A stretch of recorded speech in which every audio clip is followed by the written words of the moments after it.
eu comparo um homem com um vaso nas minhas mãos. E quando eu faço vaso para encher ele de algo. Mas para me encher daquilo que é meu, é necessário com que o vaso se esvazie daquilo que é dele. Aí eu perguntei, pai, por quê? É fácil de entender e de compreender, porque muitos vasos se apresentam diante da minha presença cheios de coisas que são dele. Mas eu quero encher daquilo que é meu. Mas quando eu trago aquilo que é meu para poder encher, não tem espaço. Então eu quero te convidar nesta noite a se esvaziar de tudo aquilo que é seu, de opiniões, de pensamentos, de desejos, de vontades. Eu não sei o que está enchendo a sua mente, o seu coração, mas Deus mandou falar para você que Ele quer encher você hoje daquilo que é dele. Se esvazie nessa noite, para que o Senhor possa encher você daquilo que é dele. Mas o que o Senhor quer te encher? O Senhor quer te encher de paz, tranquilidade, o Senhor quer te encher de alegria, o Senhor quer encher o seu coração de fé. Mas para isso é necessário com que você se esvazie e tire tudo aquilo que está atrapalhando o Senhor de encher você. Quero convidar os irmãos a abrir vossas Bíblias no livro de Efésios, capítulo 3, versículo 14. Vamos abrir a Bíblia duas vezes. Efésios capítulo 3, versículo 14. Aqueles que acharam, digam amém. Glória, glória.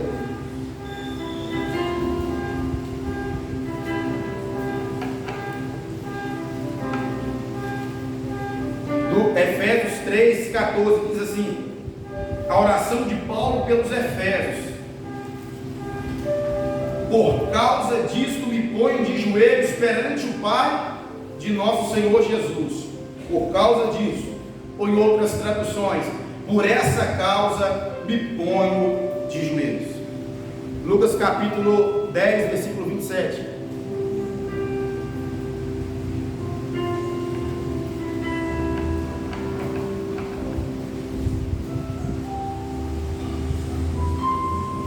Lucas capítulo 10, versículo 27.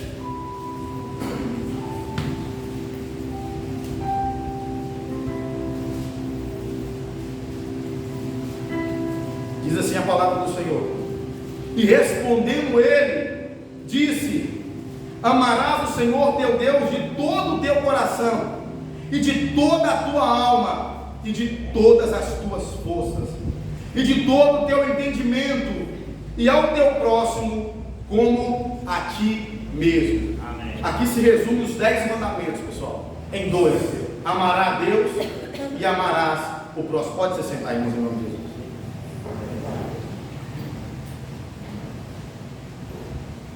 Glória a Deus. Pessoal, nós acabamos de ler um texto em Efésios capítulo 3, versículo 4, que vai nos falar sobre uma razão pela qual o apóstolo Paulo está se colocando de joelho. E se nós examinarmos o texto e o contexto do capítulo 3, nós vamos entender qual é o motivo pelo qual o apóstolo Paulo tem se colocado de joelho. No versículo 15 e 16 adiante, ele vai dizer aqui o motivo pelo qual ele se coloca de joelho é pelos irmãos da igreja de Efésios. É para que o Senhor pudesse firmar a fé dos irmãos, alicerçar os irmãos, arraigar a fé dos irmãos no Senhor Jesus Cristo, para que eles pudessem ficar firmes na presença do Senhor. Então Paulo ele se coloca de joelho intercedendo pelos seus irmãos, intercedendo pela igreja de Efésios. Mas eu quero trazer algo para mim e para você nesta noite. Eu acredito que eu e você, nós já nos colocamos de joelho por muitas causas, não é verdade? Por qual causa você tem se colocado de joelho por esses dias? Por qual causa você tem dobrado os seus joelhos para orar? Eu acredito, se eu perguntar aqui para os irmãos, e se for dada a oportunidade para os irmãos virem aqui contar um testemunho de uma causa que você dobrou os seus joelhos para orar e Deus respondeu com fogo, vão ter algo para testemunhar. Irmão Thomas, igreja, eu orei por irmão tal, e Deus fez algo grandioso, e Deus me mostrou que Ele ouviu a minha oração. Eu orei por aquilo, eu orei por aquilo, eu orei por uma vaga de emprego, eu orei pela minha casa, eu orei por um processo, eu orei por uma porta, eu orei por isso, e Deus fez. Eu acredito que muitos irmãos aqui têm um testemunho maravilhoso para dizer: olha, eu orei e Deus respondeu.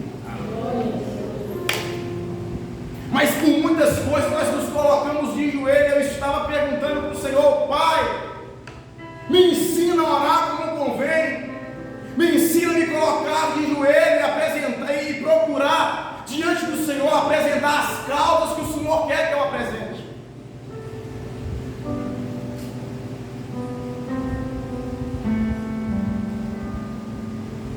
Eu fui trazer na minha memória, eu percebi que também Deus me trouxe grandes respostas. Por muitas coisas eu me coloquei de joelho, por muitas causas eu me coloquei de joelho e o Senhor me respondeu. Eu lembro uma certa vez que eu estava lá na penitenciária Francisco Floriano de Paula, estava preso por crimes que eu cometi. Mas quando eu cheguei lá em 2017, eu entreguei minha vida para o Senhor. Eu aceitei Jesus Cristo no primeiro dia que eu cheguei ali. Quando eu tiver a oportunidade, meus irmãos, vou contar o testemunho da minha convenção. E passado algum tempo, meus amados irmãos, eu firme, passou 1, 2, 3, 4 anos eu firme fazendo a obra, tive a oportunidade de dirigir a igreja. Eu me lembro que eu me coloquei por uma causa diante do Senhor. E uma das causas que eu me coloquei de joelho diante do Pai, eu perguntei para o Pai algo que talvez você pode achar até um pouco engraçado, mas eu estava tão queimando de amor e de desejo pela presença do Senhor, que eu tive a ousadia de perguntar para Ele: Pai, quais são os louvores que são cantados no céu do Senhor? Quando os anjos se reúnem no seu coral para poder adorar o Senhor, para poder cantar louvores para o Senhor, quais são os louvores que são selecionados ali pelos querubins, pelos arcanjos, para adorar e exaltar o nome do Senhor? Eu queria saber. E orei o primeiro dia chorando em lágrimas, o Senhor não me respondeu. Orei o segundo dia, mas eu estava com tanto desejo que eu coloquei na minha consciência, no meu coração: Deus vai me responder. Quais são os louvores que os anjos estão cantando para Ele no céu?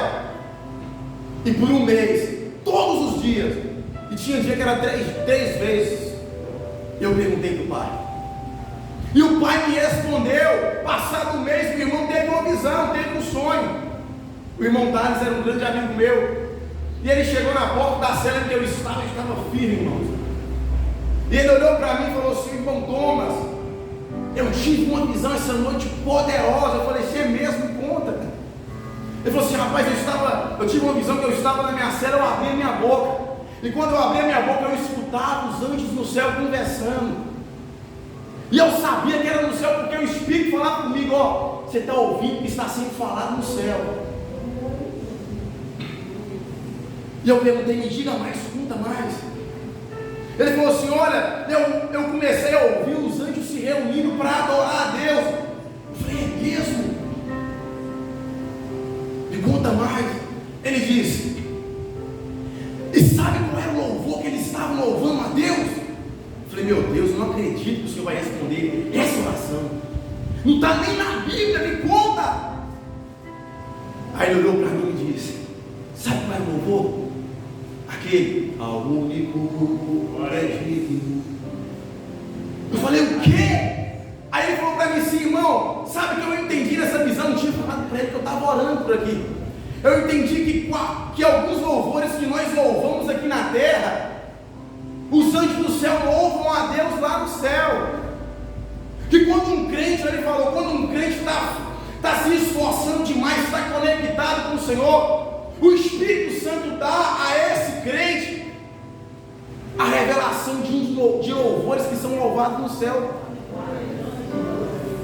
Aí eu chorei, irmãos, porque Deus me respondeu. Deus me respondeu uma oração que eu fiz. Eu me lembro que eu perguntei para o Senhor por esses dias, perguntei: Pai, qual é o aroma do céu? Porque quando você entra em uma casa perfumada, pessoal, uma casa bem arrumada, você percebe que essa casa tem um cheiro, ela tem um aroma. Eu perguntei, pai, no auge da minha intimidade com o Senhor, qual é o aroma do céu, qual é o perfume que exala, qual é a fragrância dos céus? Me diga, meu pai, eu quero saber. Meu coração arde, queima e anseia por essas respostas. Eu não estou conseguindo aguentar chegar o dia em que eu vou sentir ali presente. Eu quero saber agora. E no mesmo dia veio a resposta. Eu coloquei uma pregação no YouTube. Eu gosto de ouvir pregação no YouTube, gente. Eu gosto de ouvir. E eu fui tricando ali uma pregação, coloquei na pregação, aí o pastor Juarez estava no pastor rindo. Ele falou assim, que deitou na cama para dormir, teve uma visão, que o anjo pegava na mão dele, levava na escada, ele chegava no céu, e quando ele chegava no céu, tinha uma porta, a porta começava a se abrir, quando ele ia entrar para dentro, o anjo colocava a mão no peito dele e falava assim, não, você não vai entrar, porque ainda não é a hora.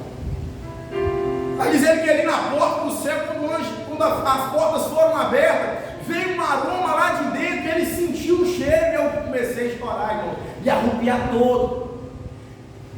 E eu querendo saber qual era o aroma, ele disse, irmãos, eu senti o cheiro que saía dos céus, mas eu procurei palavras para descrever aquilo que eu estava sentindo, e eu não consegui descrever o aroma que exala do céu.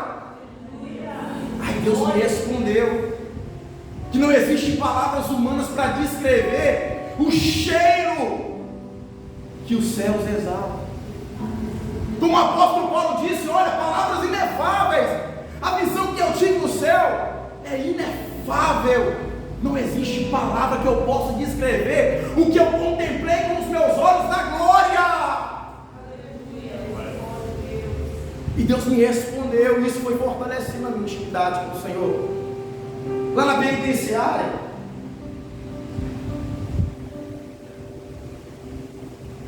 eu fiz uma pergunta para o Senhor. Perguntei, pai, o Senhor me conhece de verdade?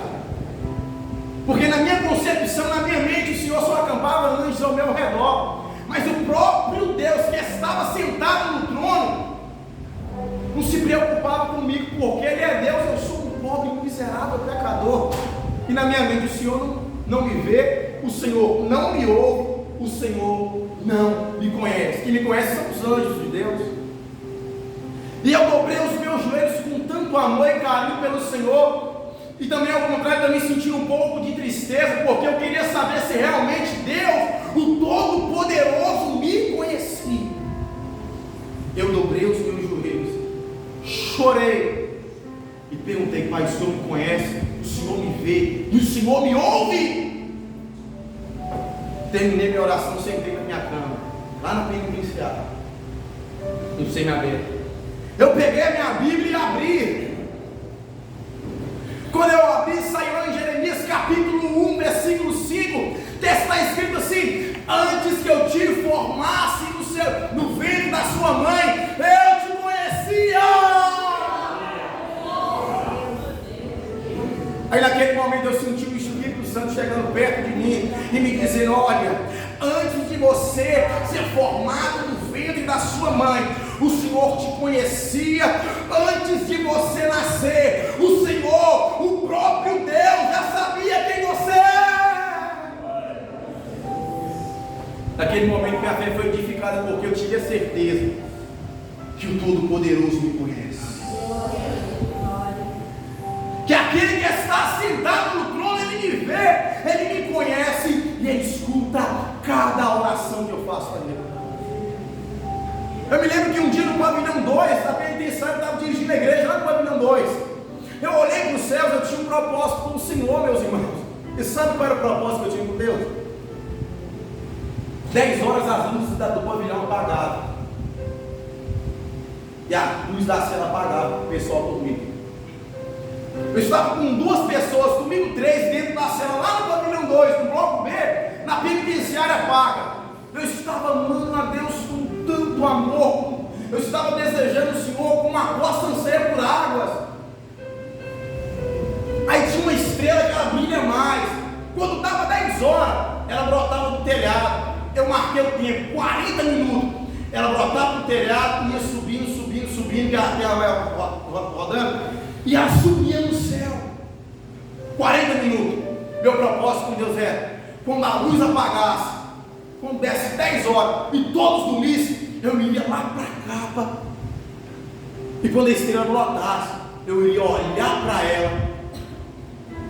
E enquanto ela não sumisse da minha vista, eu não deixaria de orar a Deus. Dava 10 horas, a estrela colocava lá. Aí eu colava na capa, todo mundo, era capa, chapão. Todo mundo deitado, dormindo, eu olhava. E eu separava versículos bíblicos para mim poder estar orando a Deus. Tinha dia que eu orava pela volta dele. Eu separava durante o dia versículo bíblico sobre a volta de Jesus. João 14, não se turbe o vosso coração. Credes em Deus, credes em mim, na casa do meu pai, há muitas moradas. Se não fosse assim, eu não vos teria dito, vou lhe preparar lugar. E quando eu for lhe preparar lugar, voltarei a vós outros e vos levarei a mim mesmo. E eu gravava esses versículos quando a estrela brotava no céu. Eu começava a recitar os versículos e orando. E ardendo em expectativa pelo dia em que o nosso Senhor iria voltar. Eu começava a imaginar e a chorar o dia que o Senhor iria voltar para levar a igreja dele para a glória.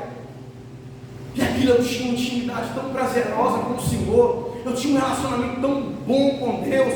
E no auge da minha intimidade eu perguntei para o pai: pai, por que o Senhor levou Enoque e Elias arrebatado para o céu? Porque dentre todos os que estavam na terra o Senhor separou 2. Por que o Senhor não permitiu com que eles vissem a morte? O Senhor levou os 2 para o Senhor. O que eles tinham, quais eram os pensamentos que eles meditavam durante o dia, quais eram as orações que eles faziam, quais eram as palavras que eles recitavam para o Senhor em adoração, me diga. Eu esperei a resposta, não foi do mesmo dia. Eu me lembro que a minha esposa havia levado um rádio para mim, e eu tinha um rádio lá dentro da penitenciária. Os rapazes que estavam dentro da cela ficavam bravos comigo, porque tinha pessoas que eram ímpias, e eu só colocava louvor. Eu não deixava eles ouvir música mundana, aí eles ficavam bravos. Mas eu falava: o meu rádio é consagrado a Deus, nós vamos ouvir somente louvor. Aí eles ficavam. Aí eu me lembro, passado alguns dias, estava tendo um culto pelo rádio, era à noite. Era uma igreja lá em Ipatinga, assim, não fala a memória, igreja de Sêmio, eu não sei. Aí eu me lembro que o pastor pegou assim: ei, você quer saber? Meu Deus sabe que eu estou falando a verdade. O porquê que Deus levou Enoque e Elias, o que eles tinham com Deus que fez com que o Senhor não permitisse com que eles vissem a morte, o que fez com que o Senhor levasse eles para a glória, para o repouso celestial. Você quer saber? Ele estava lá em cima da cama: eu quero, me diga. Ele diz: Enoque e Elias, eles tinham muita intimidade com Deus. Eu desabei em lágrimas, dobrei o joelho e falei: Senhor, da mesma forma que Enoque e Elias tinham uma grande intimidade com o Senhor, eu também quero ter. Eu também quero ter essa grande intimidade que eles tiveram com o Senhor. E o dia que eu fui batizado com o Espírito Santo, eu não posso deixar de me lembrar.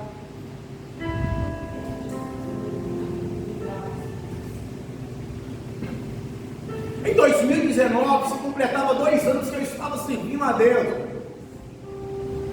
Eu servi a Deus durante 1 ano e 8 meses no Cadeião. Quando completou 1 ano e 8 meses, no final do ano de 2018, em dezembro, eu fui de bonde lá para a penitenciária Pátio, aonde são presos os que já são condenados, sentenciados. Ali tem pessoa que está preso 20 anos direto, tem pessoas que estão preso 10. Então lá é um ambiente mais um pouco pesado, porque tem pessoas ali, pessoal, que já não tem mais esperança de ver a rua. Então eles não estão nem aí, brigam com a gente, brigam com o preso, é uma desordem só. E eu naquele ambiente, pessoal, eu me lembro que, assim que eu cheguei, eu achei que se eu aceitasse Jesus, eu estava recém-convertido 1 ano, 2 anos.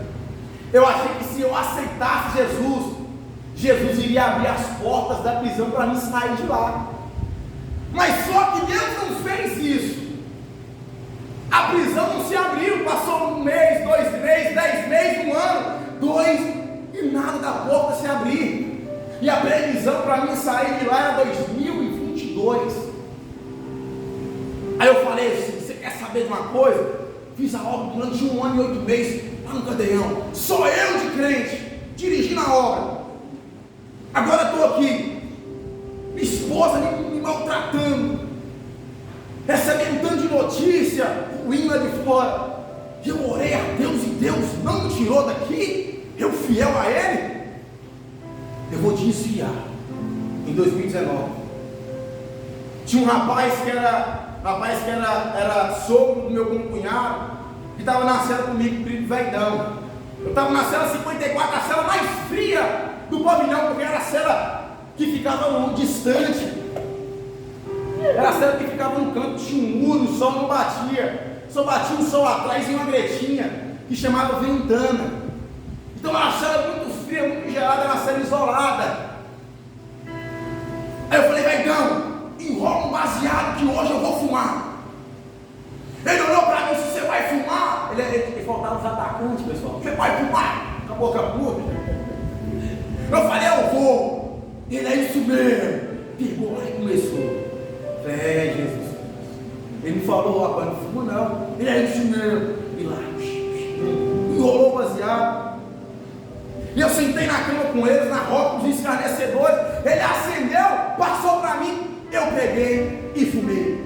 Tinha 2 anos que eu não fumava nada. Quando eu terminei de fumar aquele baseado, eu estava tão doido, que eu olhei para um e comecei a falar: não, meu Deus, o que eu estou fazendo?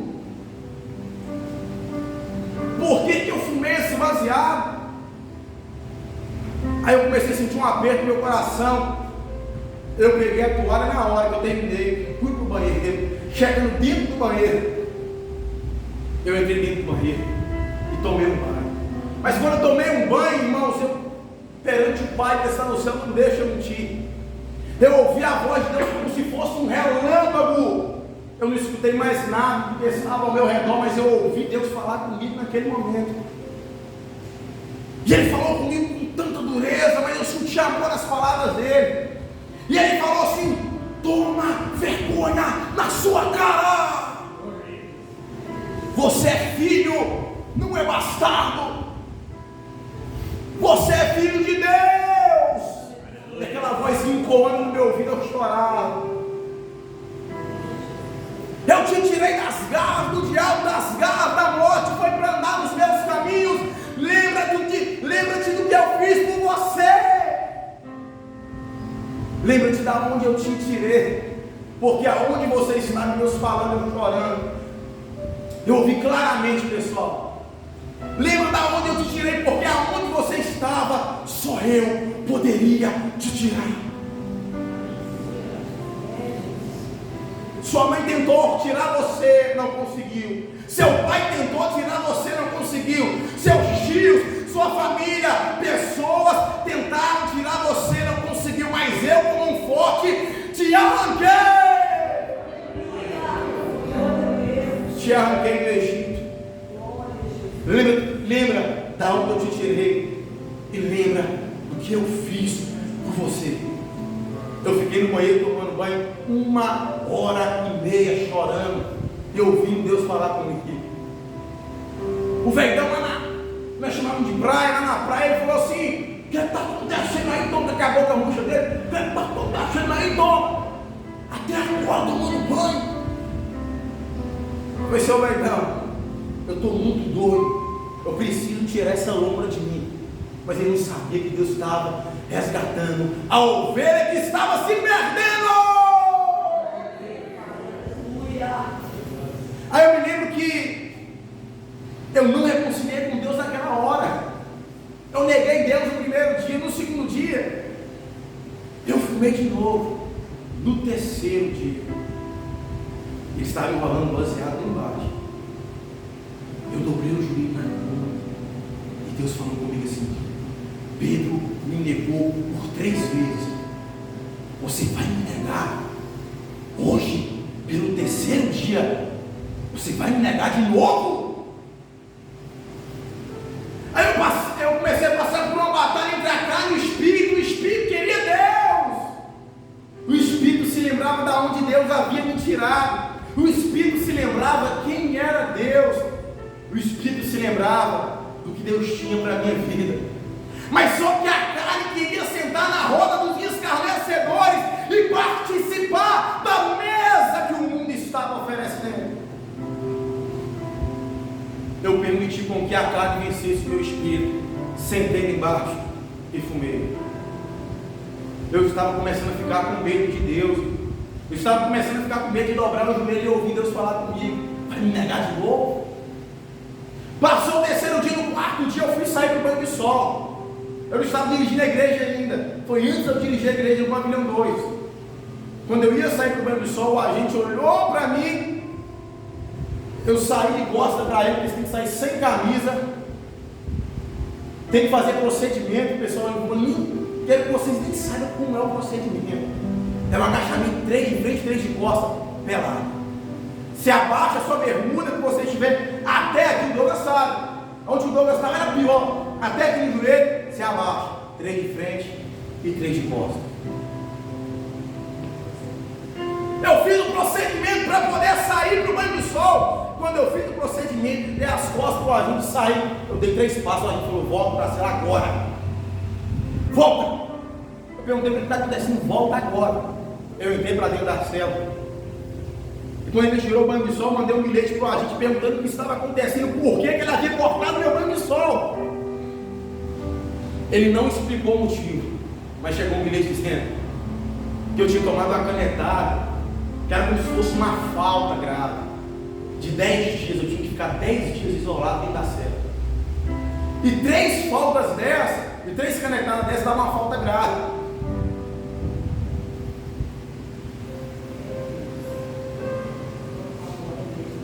Aí quando eu vi o bilhete, escrito aquilo, eu olhei pro verdão, e tinha um rapaz que o apelido dele era Bambu, um rapaz da roça. Ô rapaz, benção, alegre. Eu olhei para eles e disse: rapaz, eles me deram 10 dias de castigo à toa, e eu sei por que é isso. Deu castigo em mim e me dou na cela também. Eu falei: eu sei por que é isso. Eu sou Jonas, eu me desviei do caminho do Senhor, e essa tempestade foi Deus que mandou para mim voltar para a presença. E vocês foram prejudicados por causa de mim. Eu já sei como resolver isso. Fui para a cama, dobrei o joelho e falei: Senhor, quero fazer um concerto com o Senhor. Quero voltar para os teus caminhos, porque longe de ti não dá para viver.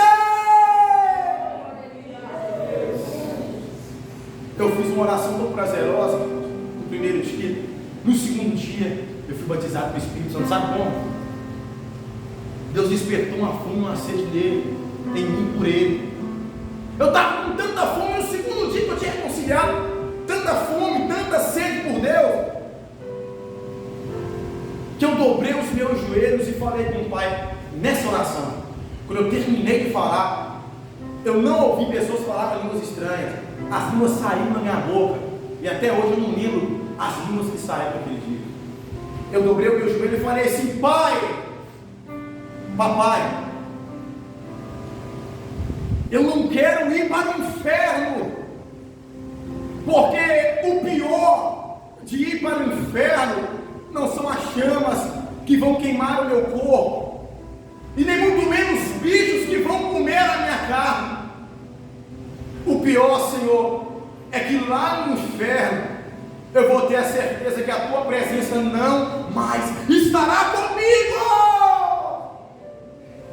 Eu começava a chorar, eu senti a glória me envolver, comecei a falar em línguas, porque Deus viu que eu estava de todo o meu coração diante da presença dele, com fome e com sede por ele. Ele me batizou com o Espírito Santo, e na mesma noite Ele me deu uma visão poderosa para a glória dele.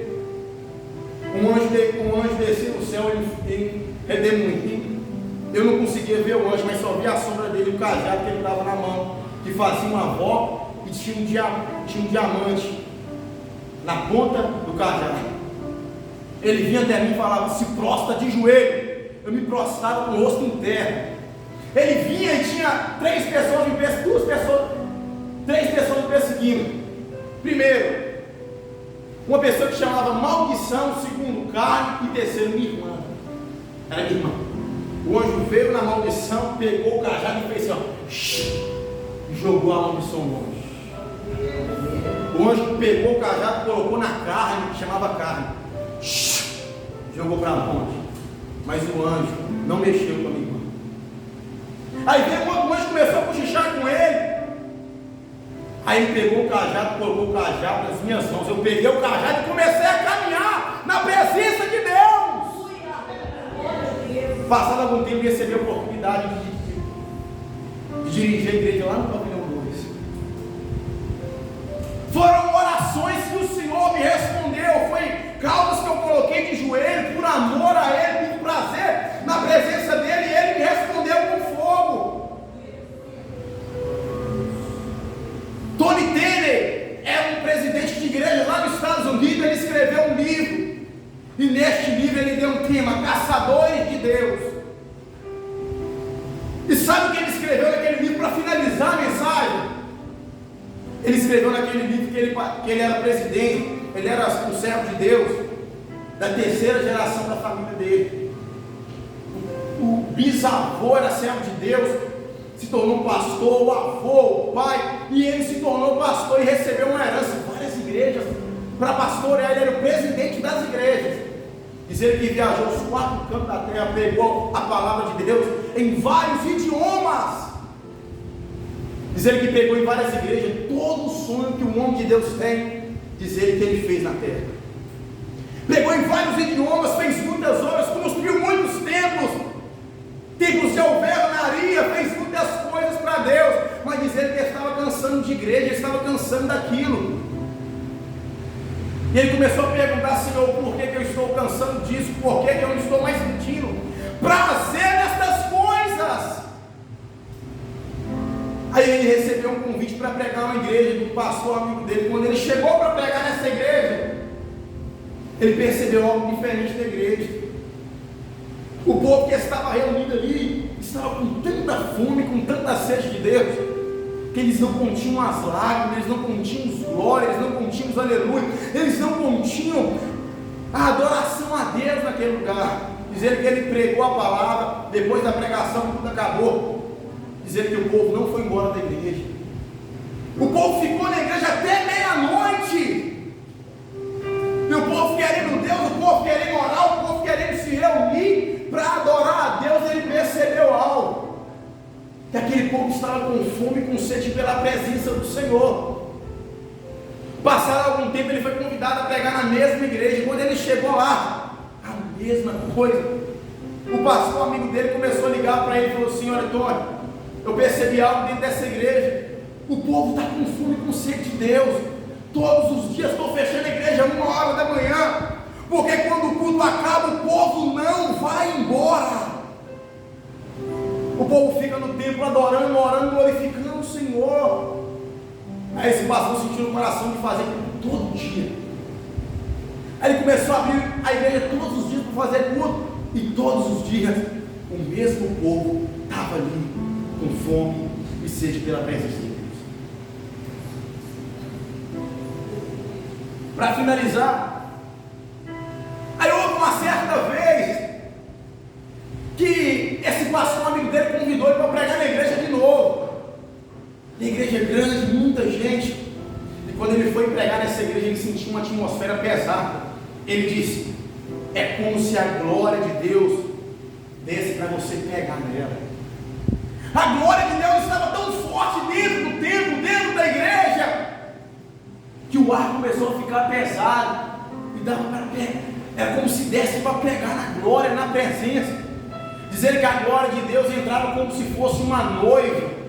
Sabe como uma noiva entra dentro da igreja, no lugar que ela vai casar, ela entra, mas o véu ainda continua entrando a cada passo que ela vai, porque o véu é grande. Dizer que a glória de Deus ia entrando como o véu de uma noiva e ia tomando toda a casa. Dizer que aqueles ministros de louvores que estavam ministrando, eles não conseguiram ministrar, e os ministros pararam e começaram a chorar. Quando eles pensavam em cantar louvores, eles começavam a chorar. Aquele que tocava bateria, o guitarrista, aquele que tocava o violão, os instrumentistas da igreja, não conseguiram tocar o instrumento, porque a glória de Deus invadiu toda aquela casa, de uma forma que eles só sabiam chorar. Aí o pastor olhou para ele e falou assim: Tony, vai lá, está na hora de você pregar.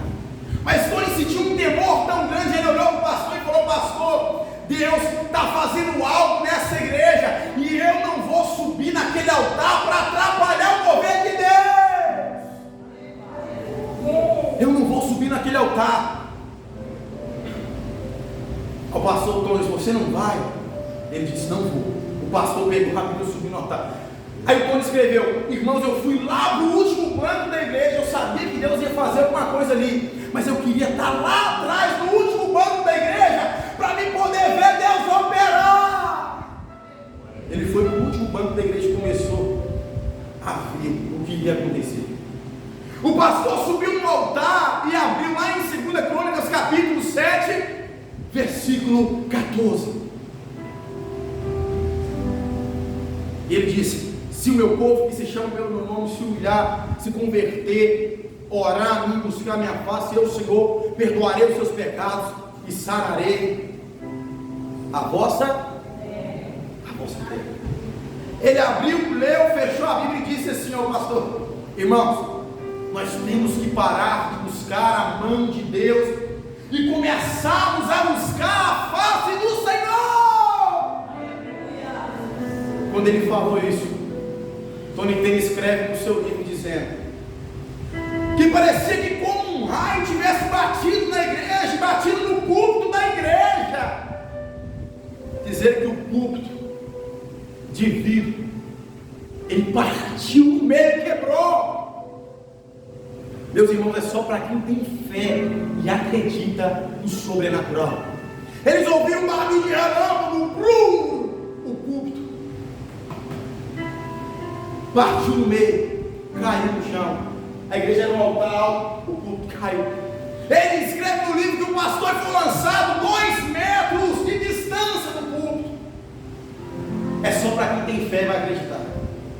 Eu li esse livro lá na penitenciária de Raios, e ele disse que quando aconteceu isso, os obreiros da igreja se prostraram, jogaram seu corpo no chão com o rosto em terra e começaram a gritar. Os visitantes, os membros, todos que estavam ali se lançaram no chão e começaram a gritar: Senhor, me perdoa pelos meus pecados, tem misericórdia de mim. Aqueles que estavam em pecado se prostraram e começaram a pedir perdão pelo pecado. Aqueles que estavam com o nariz em pé começaram a se humilhar. Por quê? Aí sabe o que ele escreveu? Há uma diferença da unção para a glória. Igreja que tem unção, tem pregador que prega com autoridade. Igreja que tem unção, tem cantores que cantam com muita unção. Igreja que tem unção, tem ministrantes que ministram de forma grandiosa. Igreja que tem unção, tem pregação. Igreja que tem unção, tem levitas.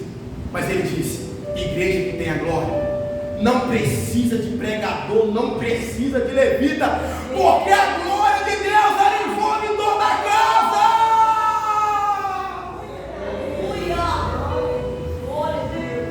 Ele disse que não precisou de pregação, não precisou de ministração. Os visitantes que estavam na casa se prostravam diante de Deus e começavam a chorar. Aí ele falou assim: irmãos, a partir de hoje eu não vou me preocupar em pregar as palavras no 4 cantos da terra, eu já fiz isso. A partir de hoje eu não vou me preocupar em ser presidente de igrejas. Eu vou fazer porque Deus me chamou. A partir de hoje eu não vou me contentar somente com a unção para me pregar bonito, para me cantar bonito, para me falar bonito. A partir de hoje eu vou buscar a glória de Deus para a minha vida. E ele disse: a partir de hoje eu vou buscar a glória de Deus. E perguntaram para ele: Tony, qual é o segredo de receber a glória de Deus? Ele disse: no sermão da montanha estava escrito: bem-aventurados que têm fome e sede, porque serão salvos. Ele disse que para a glória de Deus invadir a igreja, para a glória de Deus invadir sua casa, para a glória de Deus invadir a sua vida, é necessário ter fome por Deus. Alabafúbia. Para finalizar essa mensagem, qual é a causa que nós, depois deste culto, vamos nos colocar de joelho? Eu deixo essa mensagem para o seu coração. Nesta noite te convido a se colocar de joelho, pedindo a Deus para que dá a você e a mim fome e sede pela presença dele. Porque a maior preocupação de Deus para o homem não é usar ele de forma poderosa. Ele usa porque tem almas que precisam. A maior preocupação de Deus não é haver muitos templos, muitas denominações na terra, porque igreja é uma, denominações são várias. A preocupação de Deus para a vida do ser humano é que o ser humano ame a Ele de todo o coração, de toda a alma, com toda a sinceridade. E sabe o que é isso? É quando eu dobro os meus joelhos diante da presença do Senhor e te digo: Pai, eu hoje estou com fome e sede por tua presença. Eu hoje quero mais de ti, só quero te sentir hoje. Eu quero ouvir a voz do meu papai aqui hoje. Eu quero dar um abraço no Senhor. Eu quero falar que te amo e quero ouvir o Senhor falar que me ama. Papai! Sabe quando você entra dentro da sua casa e brinca com o seu filho? É você olhar para o papai, a Bíblia diz que nós somos criancinhas diante do pai, e dizer: papai, eu hoje estou na sua casa e quero brincar com o Senhor. Eu quero ter intimidade com o Senhor. Então essa é a mensagem que eu deixo para a igreja nesta noite. Eu tenho certeza de algo. Eu posso falar, eu posso pregar para vocês, mas sabe quem já pregou melhor do que eu no coração dos irmãos? Espírito Santo. E sabe quem vai continuar pregando melhor no seu coração? Jesus. Assim eu entrego essa mensagem, meus irmãos, e agradeço a oportunidade. Que a salva de palmas glorifique a Deus.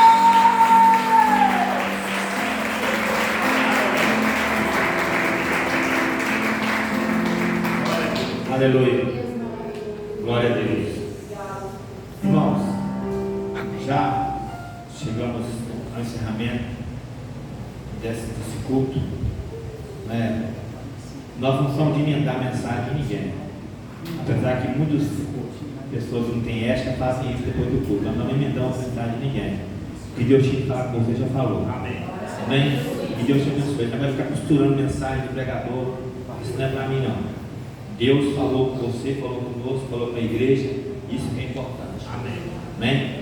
Vamos passar para os nossos avisos. Logo após nós estar orando, na oração final. Irmãos, essa semana, o pastor até me ligou mais cedo hoje, antes do culto. Eu não tinha esquecido, já ia falar, mas ele me lembrou que no próximo domingo nós vamos ter a Assembleia Geral aqui na igreja. Então você que é membro da igreja, você que faz parte dessa casa, venha para a Assembleia Geral no domingo. Não vai ser nada de extraordinário, não tem nada de novo, não tem nada de novo que ainda não, a não ser que, pelo menos não foi passado nada de tão assim que possa haver mudança. O nosso pastor, ele continuará sendo o nosso pastor, mesmo depois da Assembleia Geral. Não vai mudar essa questão. Mas eu quero te convidar a estar presente no domingo de manhã, na escola dominical. Sabe por quê? Porque às vezes a gente não participa da Assembleia Geral e talvez alguma coisa é resolvida aqui, que nós temos unanimidade, né? Aqui há uma votação, vai ter uma unanimidade. Então você não está presente nessa unanimidade, depois pode querer questionar. Alguma coisa foi resolvida. E a igreja, o conselho local, o conselho regional, o conselho supremo, eu não faço parte do conselho supremo, mas eu faço do conselho regional e do conselho local. O conselho regional e o conselho local, eles votam e decidem, mas o veredito final é a igreja. Tudo que o conselho regional e o conselho local decidir lá embaixo, aqui no domingo de manhã, na escola dominical, na Assembleia Geral, é que se decide. Então qualquer decisão que o conselho local tomar, eu falo com muita segurança, está sendo filmado, muito importante, qualquer decisão que o conselho local tomar aqui, que vocês não estão sabendo, vai ser levada até vocês, e vocês, a igreja que decide, porque a igreja ela é suprema, a igreja é que decide o que vai ser feito. O conselho local traz para a igreja e a votação, se você levanta a sua mão ou não, e às vezes a gente não levanta a mão, não aceitando, e às vezes levanta a mão, aceitando, mas na verdade não aceita. Então nós não podemos continuar dessa forma. Então domingo que vem, Assembleia Geral aqui na igreja, uma coisa que eu posso afirmar, nós temos relatório de missões, relatório dos grupos aí, isso aí com certeza vai ter tesoureiros aí, escola dominical, quanto da igreja, também de missões, vão estar prestando relatório, e nós não temos mais nenhum relatório de outras congregações, né? Nós não temos congregações para prestar relatório aqui mais, apesar que eu também não considerava tanto, porque a gente sabe que a nossa igreja aqui, ela tem o nosso relatório, às vezes tem um relatório de congregações, só mesmo para trazer ali para querer preencher ali o que é necessário. Mas o conjunto si não presta relatório mais aqui, presta relatório no conselho local, né? E também a nossa igreja lá do bairro União faz parte, mas aqui não está ligada ao Carapim, ela está seguindo sozinha para lá e não tem nada com isso. Que Deus abençoe. Então é o seguinte, vai ter relatório local da igreja, nossa igreja aqui. Então você que está aqui hoje, que de repente no final, no decorrer da semana, não vai estar presente no culto semanal, saiba que domingo de manhã haverá aqui a Assembleia Geral aqui na igreja. Mas antes da Assembleia Geral, também temos a ceia no sábado, né? Temos a nossa ceia no sábado aqui, então é muito importante a sua presença aqui como membro da igreja. Na ceia no sábado e também muito antes, ali na segunda semana, no culto, terça-feira, estudo bíblico com o pastor Edneu, na terça-feira, pregação na quinta, nosso culto de quinta. Se tiver algum ensaio dos irmãos, vamos comunicar algum ensaio. Tem alguma vez, Pedro? Domingo às 8 da manhã, reunião com o Ministério de Louvor. Amém? Oi? Ensaio das senhoras na quarta e no domingo, reunião com o Ministério de Louvor. Amém? Então, irmãos, não se esqueçam, domingo próximo é a nossa Assembleia Geral, né? E você que está aqui hoje, não fique de fora. Não fique de fora. Amanhã, ensaio do Jones às 19h30. Às 19 horas, ensaio do grupo de homens da manhã. Estamos preparando para a nossa festividade aí, né, irmãos? 52 anos. Então, eu quero convidar aqui o grupo de homens para estar presente até amanhã. Você que pode estar presente aqui amanhã, às 19 horas, aqui na igreja. Amém? No mais, eu creio que não tem mais aviso nenhum. Não? A Assembleia Geral pediu para reforçar a Assembleia Geral, porque vai ser muito importante a sua presença aqui na escola dominical da Assembleia Geral. E também na ceia no sábado. Teremos a Santa Ceia do Senhor no próximo sábado, aqui às 19h30 do nosso culto de oração. Vamos ficar de pé, vamos lá, oração final, vamos encerrar. Vamos pedir para o William orar. Amém? Oh, glória! Semana do culto dessa noite. Deus abençoe. Paz do Senhor, igreja. Levante suas mãos, feche seus olhos, vamos falar com o Senhor. Amantíssimo Deus, eterno Pai, te glorificamos, ó Deus, na beleza da tua santidade, ó Pai querido. Te agradecemos por este momento maravilhoso, ó Pai querido, a qual cantamos louvores, ó Pai querido, ao teu nome, ó Pai querido, e a tua palavra, ó Pai querido, veio de encontro aos nossos corações nessa noite, ó Pai querido. Eu te agradeço por cada vida aqui presente, ó Pai querido, que o Senhor venha nos dar, ó Pai querido, uma semana abençoada na tua presença, ó Pai querido. Todos os projetos, ó Pai querido, que foram citados aqui, ó Pai querido, que a tua igreja venha, ó Pai querido, ser participativa, ó Pai querido, que nós possamos a cada dia crescer, ó Pai querido, na graça e no conhecimento do Senhor, certos, ó Pai querido, que o Senhor tem o melhor para cada um de nós, que o Senhor tem o melhor para a tua igreja, ó Pai querido. Eu te agradeço, ó Pai querido, pela vida do pastor, ó Pai querido, desta igreja, pastor Edileuto, a sua família, os presbíteros, diáconos, ó Pai querido, diaconisas, diretores de grupos, ó Pai querido, de uma forma toda especial, ó Pai querido, eu te agradeço em nome de Jesus. Amém e amém.